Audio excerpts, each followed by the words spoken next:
Hey, this is Anney. And Samantha. And welcome to Stuff I've Never Told You, a production of iHeartRadio.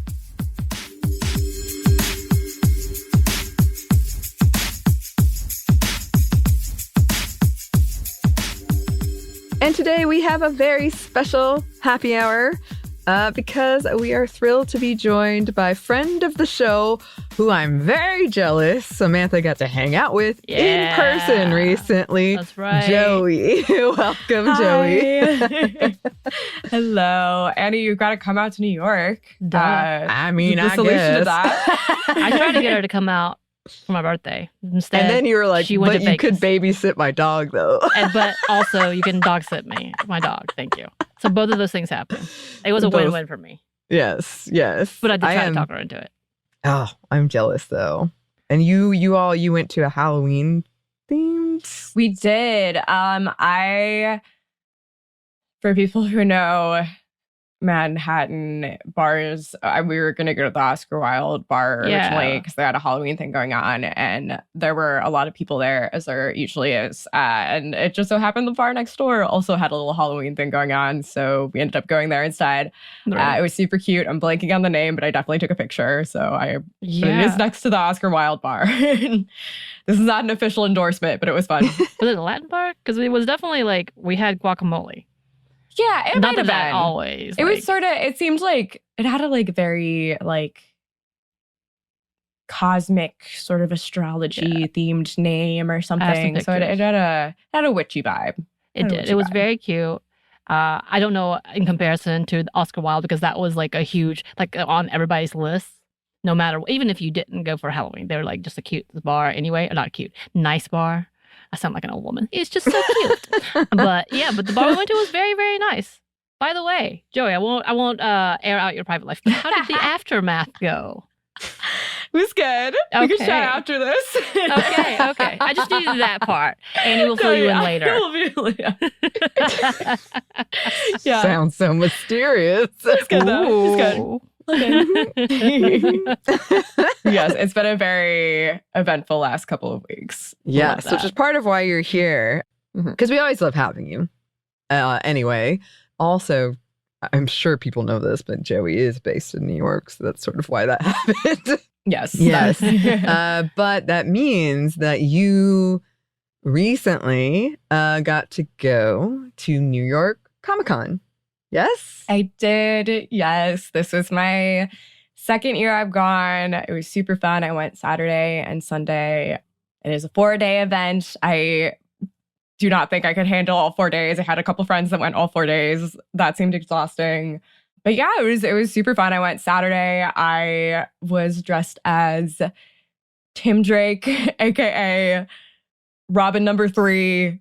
If you want to be technical, I was wearing the Red Robin suit that he has. If anybody saw me, that was me. I was the whole kind of like Bat Fam Gotham City crew, which was super fun. Had lots of people stop us to take photos. I made the mistake of not asking anybody to send me those photos. So again, if anybody happens to have a picture of me, feel free to DM me.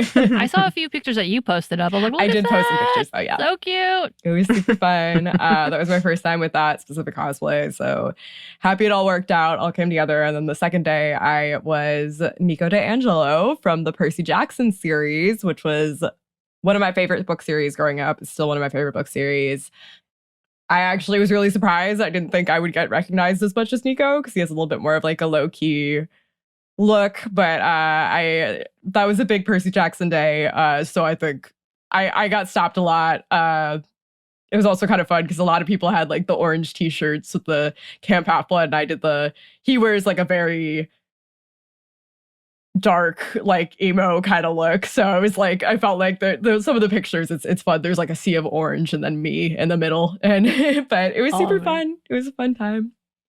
Love an excuse to dress up. Some of the pictures that I saw, I actually was like, oh my God, Joey looks just like that character. Holy crap. Like, you look so dead on. I was like, wow, that's Thank amazing. you. It was good. Yeah. My hair was cooperating all weekend. I was so happy. It was good. Yeah, I know Anney and I, we've talked a little bit about cosplay, like off mic, but I I usually go for a combination of the characters that I like and the characters I relate to, but also the ones that look like me because, it's nice. It's nice to get stopped and have people tell you that you look just like the character. Your cosplay is really spot on. It was dead on. Oh, thank you. Yeah. And you and I, we have talked a lot off mic about cosplay, and I'd be interested to hear from you, Joey. How long have you been cosplaying, and what has your experience been? Yeah, so I actually am pretty new. It was my like pandemic hobby that I picked up, and it was sort of like one of those things I always wanted to do when I was like a kid, like a teenager, and I just like I never had anything to do. I never really went to conventions or anything, so I didn't have any excuses to do it. And then again, yeah, it was a pandemic hobby I picked up. Was doing some social media stuff. But yeah, it's been fun the last 2 years getting to go back to cons and be able to cosplay in public with other people. This year it was super fun to do 2 group cosplays in a row. Last year I did a whole Stranger Things group with some people. I will say I'm not the biggest Stranger Things fan, but it was fun to just kind of, it was the same thing where we got stopped a lot. We had a lot of people taking pictures with us. I was Dustin, by the way, if anybody. I am pretty short, so I was like, okay, I will be one of the kids. But yeah, this year, I guess also was some shorter characters, but yeah, it was super fun. Upfront, I just want to say solidarity with the SAG-AFTRA strike. It is messed up what is happening with these big companies right now, these big media companies. Some in particular are acting in ways that are really vile and really immoral, in my opinion. And I really hope that they can come to an agreement soon, and the actors that are on strike can get a fair deal, because that's what they deserve. These are the creators that are making this media that we all love so much, that we were celebrating all weekend. So yeah, and one thing I will say, I was really happy to see a lot of people with either buttons or like signs that were like in support of SAG. I have one really small WGA pin that I got, but I had it on my costume all weekend. That was fun. And yeah, I think one of my couple of complaints I have, and I think I was telling you guys before this started, I understand why the event did not prioritize this, because they don't have any monetary like motivation to do this. But I do kind of wish that like the event itself put out some sort of statement or was a little bit clearer about what exactly the strike guidelines were for cosplayers and for people that wanted to just sort of like talk about the events they were going to. I went to a panel that was really great that I would love to talk about, but it is about production that is currently, or a company that is currently struck. So I'm going to kind of avoid talking about that. But yeah, that being said, again, I understand that like the convention, they don't have any economic motivation to really clarify that. But from a moral standpoint, it would have been nice. Also, then just sort of used it as an excuse for me. Like I picked the specific costume I did for my character the first day because it's something that's primarily like from the comics and not really on screen yet. And then my character on Sunday was the same thing. Obviously, like the Percy Jackson show is going to be coming out soon, but Nico's a character that is probably not going to be in the first season. Probably going to wait a little bit till he's there. I know I had a couple other friends that did Percy Jackson related ones that were like, I'm going to stick specifically to like the book descriptions of the characters to sort of make that a little bit, just kind of clarify it a little bit. But yeah, it was, I think overall, the people that were there was support for the strike.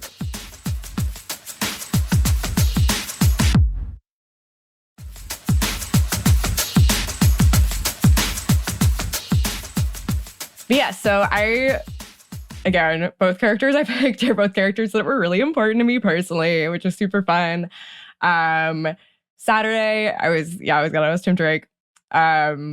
Robin, Red Robin, whatever you want to call him. DC keeps changing it.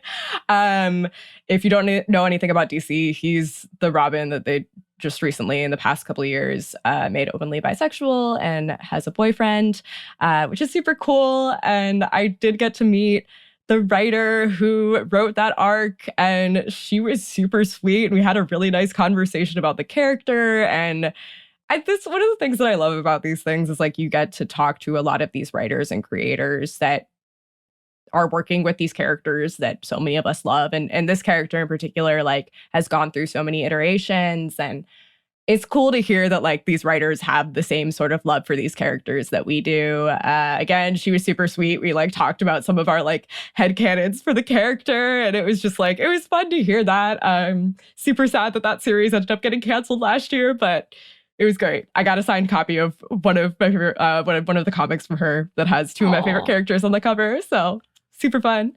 And then also she did say that she loved my cosplay, which was a great ego trip for me. That's a good seal of honor. Yeah.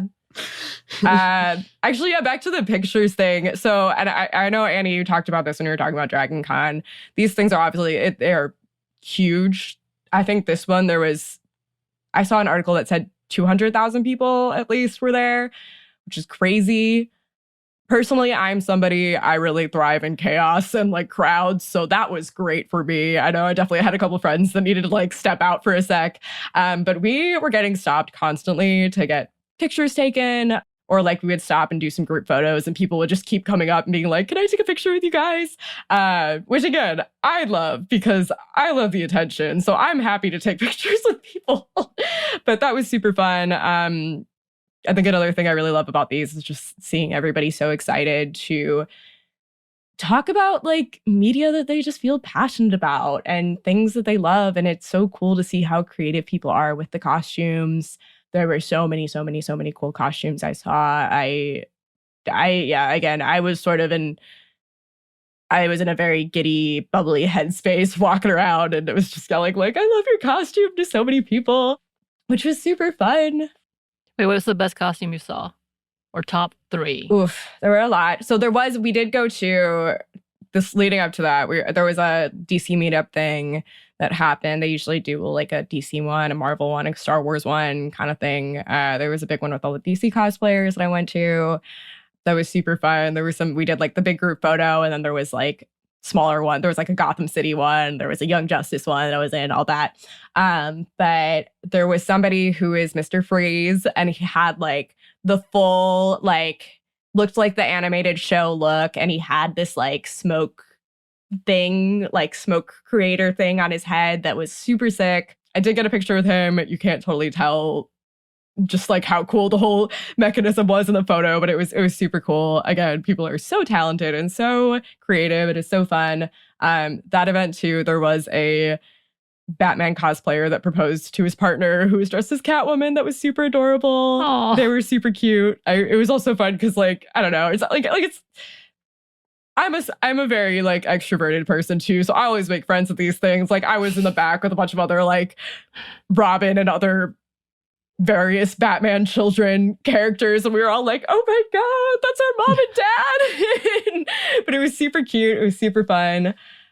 I definitely had a little bit of like DC blinders on the first day, so I had my eyes out for all the other DC cosplayers, but there were, a lot of Barbies too, a lot of really cool Barbie takes on different things. Like there was like a Barbie Mandalorian. I didn't see this in person, but I saw on Instagram somebody did a Britney Spears Mandalorian that I'm obsessed with. But yeah, there are a lot of Mandalorians, a lot of like different takes on Mandalorians. A lot of the how you do that. It was her like red sequin like gemstones look. It was that, but it was like the helmet was all red gemstones. It looked great. It was super cool. Again, I saw that one on Instagram, so it's somewhere out there in the world. Mm-hmm. Yeah, and then Sunday, again, I don't really want to go into it. I did go to the Percy Jackson panel. Just because of the SAG-AFTRA strike, I don't want to talk a ton about that. But I think because of it, there just was like a lot of Percy Jackson related cosplayers that day, which was fun to just see like all the orange shirts everywhere. And that's a series that like was really impactful for me growing up. And I know a lot of other people like around my age. It was like really, really foundational for a lot of us. So it was sort of cool to have that thing that we could all like, we all had in common, we all could bond over. And I have friends that weren't at Comic-Con that messaged me and were like, oh my God, you're Nico. Like, it's cool to have that sort of like communal, like generational piece of literature that we all really love. But yeah, and that one too. There were I saw some cool Talia cosplays.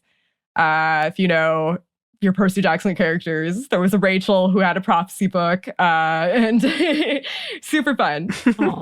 Yeah, I just overall had a really great time. I think this year, I don't know, something about this year was just like, it was really fun. What I tend to do, so Saturday, we originally were going to go to a panel early in the morning. We ended up missing it, me and the friends that I was with, just because we left a little bit later.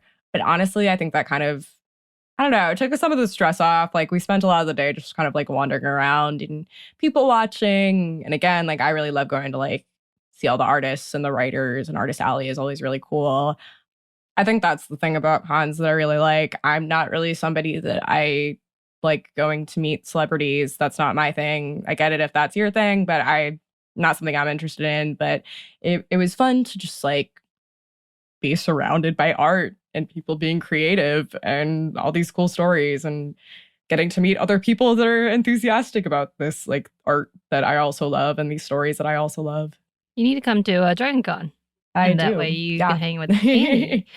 What was so was Barbie the number one theme of costumes? Because this is Annie's thing of trying to predict. Yeah, I honestly, there was a lot of Barbie. There wasn't as much as I thought. Again, I think that first day I did kind of have the like DC blinders on. Like, I was sort of looking for other people to take pictures with, but I didn't see a ton of Barbie. I had a friend that did her whole like cowgirl roller skates get up, and it was on roller skates all day. Wow. Somehow. That's yeah, no, I could not do that. But that was really cool. But yeah, there wasn't as much. There was kind of a lot of variety this time, I think. There wasn't really like a main. There were a lot of Mandos. There was a whole train of Mandos that cut off one of my route. I was with a huge group trying to walk around, and we got cut off by this whole train of Mandos that was trying to go through. Yeah, there was also, I think, Anney, you mentioned this with Dragon Con, there was a little Ken meetup. I saw them all singing their song. Nice. I might be this might not be the most popular opinion. Personally, I think the whole Ken thing's getting a little old. The movie was about Barbie. It seems a little weird we're focusing so much about Ken. The whole movie's about Barbie. Anyways, it was cute, though. It was very, very cute. Fun couple cosplay. I always love seeing the couples, too. They're adorable. Actually, another one of my favorites. I did meet the DC day that I did. There was a polka dot man from Suicide Squad and the Condiment King. And they were adorable. I love the like obscure, corny villains that people will do like the full cosplays of. That is so fun. Yeah, it was super cute.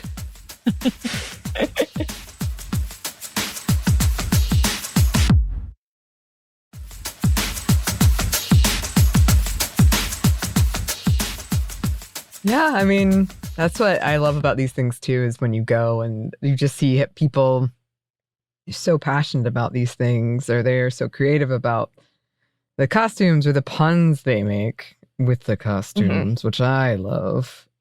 Just nerding out. And I do think Dragon Con is much more, I feel like in my experience going to Comic-Con versus Dragon Con, Comic-Con, it makes sense to me that there's much more, this day, this panel is happening. There's going to be a lot more people dressed as that panel. Dragon Con is not like that as so much.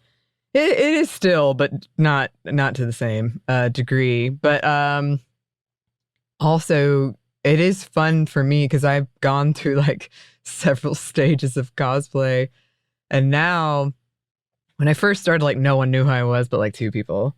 And I was upset by that. And then everyone knew who I was. And it's like, okay, this is great. And now I feel like I've got a fun costume where only some people know who I am, but they love it.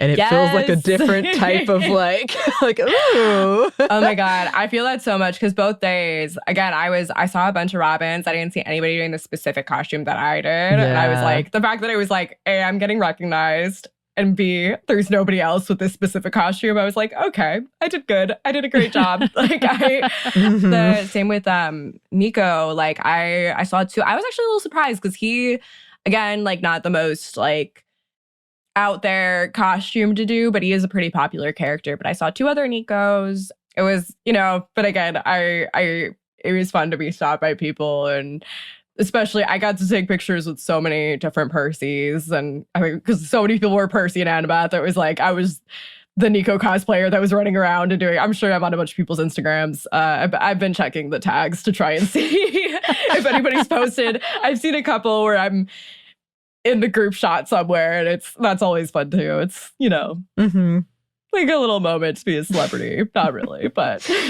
yeah. And again, trying to stay within the talking about the Percy Jackson books in particular, trying to stay in the strike guidelines. But for me, I had a couple moments where, so Nico is like, both characters actually I cosplay this weekend. Nico, again, I talked about I grew up with the Percy Jackson books. Like, they were my favorite books when I was a kid. Nico is my favorite character. If you don't know the series, he is, mild spoilers, he's the son of Hades. He's got a whole little angsty thing going on. I was a very angsty child, so I identified with that. But also later on, they do this other series with the characters. And in the second series, which was coming out when I was in high school, his character comes out as gay. And that was the first time that I remember reading like a mainstream series that I already really liked, where one of the characters was confirmed to be queer, was confirmed to be gay. And then that also just like that book came out when I was 15, which also happened to be the year that like I was starting to realize that I wasn't straight. So I always talk about like Nico as a character that was just really important to me growing up and like coming to terms with my identity. He's still one of my favorite characters, still will be. And again, because it was like 2014, 2015, like it wasn't, there's still, not to say that there's like great, amazing queer representation and everything now, but like there really wasn't like, there was like Glee and that was it. Like that was the only other thing I can remember with like a queer character before, like, and I'm sure there was out there, I'm sure, but like with the really mainstream stuff, like that was the character that I think really was really important for me and really foundational and pivotal for me, and also for my understanding of how queer characters could be included in like these sort of like fantasy sci-fi books that were like about other things. They weren't just like romance novels. Yeah, and so he's still like a really important character to me. So there was definitely like a couple moments I like looked in the mirror and I was like, oh my God, like this, my like 10-year-old self is like freaking out because he's my favorite character. And then like, he's also been so important to me. Like personally, Tim Drake's also another character. Like I really got more into DC like later in life, but you know, I grew up with like Teen Titans and stuff, and yes, I know that is not Tim Drake, that is Dick Grayson, that's a different Robin. But I think just the whole thing where, and I have my criticisms of DC and how they kind of have dealt with their queer characters and how they've done those storylines. But at the same time, I think making one of their Robins gay or bisexual, gay, whatever, was like really important and really impactful. And I don't know, there's like a little thing where I was just like, I feel so happy that I can cosplay these two characters this weekend that both like have been on their own just really important characters to me and really important characters to like a lot of people. And then also were then later confirmed to be queer. And I don't know, that just felt really like nice and healing for me personally. So I really love that. It was fun. Yeah, it is fun. I had somebody ask me once, he was like, "You're so shy. I don't understand why you do this." And I was like, I actually feel better like this than I do in like my normal self. Oh my God. No, I feel that it's always so interesting because I feel like there is such a like range of people and personalities that do this. Again, I'm a very extroverted person. Like I'm always out talking to people, but it is like I was there with some friends that are like much more introverted, much more shy, and it's just cool to have like, you know, it's a fun thing we all share and we all like. It's a, you know, I think this time too, I was pleasantly surprised with how like I think just overall respectful people were, and again, that was just my experience. I'm sure other things might have happened that I wasn't aware of, that usually like with these big events stuff happens, but also not that it should be normalized. Like, you know, people should be respectful and all of that. But also I think like I did not have a negative interaction with anybody, that was great. I felt really happy with that. I'm glad to see that, you know, this was a joyful space. This was a happy creative, joyful space, and everybody is just sort of allowed to nerd out, you know, be themselves, be these. It is cool to see, like, I think seeing the characters that people pick to cosplay, like, says so much about people, which again, I talked about my whole thing about like why I picked the characters I did. But it is so cool. Like, everybody I talked to, like, that how it was like, yeah, I'm this character is really important to me, like, had such a cool story with like why that character, why that piece of media is really important to them. And I just think that's really beautiful. Yeah, it is. We talk about that a lot on here because I'm like, I feel that people dismiss the power that these fictional characters have and the stories have for you moving through your life and dealing with things. Yeah, so it's Exactly. great. Yes. Well, thank you so much for coming on, Joey. Of Yes, course. Thank you for sharing your amazing time. Thank you. Yes. Yeah. Anytime. Yes. We need to have an exchange where Anney We do goes need to Comic-Con and Joey, you come to Dragon Con. Yes. That'll give me an excuse to come out to Atlanta too. I've also been Perfect. meaning to go out to Atlanta, so We'll do it. It's gonna be a time. It's gonna be a time. What kind of Yes. time? No one knows. That's for the roll of the dice. No, it's a good time. It's a good time. Well, yeah, we'll always love having you. You're welcome back anytime. I know there's talks of you maybe coming back soon for fictional character. ooh, yes. Yes. But in the meantime, where can the listeners find you? You can find me at Pat Not Pratt. That is PATTNOTPRATT. My last name is Pat Not Pratt. That's on Instagram, on Twitter. I'm not on Twitter a lot anymore, but you can find me there. I did post some of my Comic-Con pictures if you want to see the costumes I'm talking about. And then again, this is a long shot, but if anybody happens to have a picture of me from either of those days, please DM me. Please let me know. I would love to see how those turned out. Yeah. My problem is I always try to do that and no one knows what my costume is. If they took picture, like, they're like, I don't know, this girl in this gold outfit. I don't know. So I can't That's what search they all it. say. So great. It is an iconic outfit, though. You know what? The people that know it, they know. Again, that is an iconic look. We love it. Oh my God. That was me last year. I was Wiccan from Young Avengers. And I had a couple people ask me if I was Doctor Strange. And I was like, no. I'm not. They'll be like, I love your costume. I love Doctor Strange. I'm like, thank you. That's not who I am. It's though. always weird when you're like, should I correct them? Probably. Well, thanks again for coming on. Yes, and if you have those pics, send them to Joey. And if you would like to contact us, you can. Our email is stephanie@momstuff@iheartmedia.com. You can find us on Twitter at momstuffpodcast or on Instagram and TikTok at Steph One Never Told You. We have a TeePublic store and a book. You can get it at stuffyoushouldreadbooks.com. Thanks as always to our super producer Christina, our executive producer Maya, and our contributor Joey. Oh, look who's here. Thank you. And thanks to you for listening. Steph One Never Told You is a production of iHeartRadio. For more podcasts from iHeartRadio, you can check out the iHeartRadio app, Apple Podcasts, wherever you listen to your favorite shows.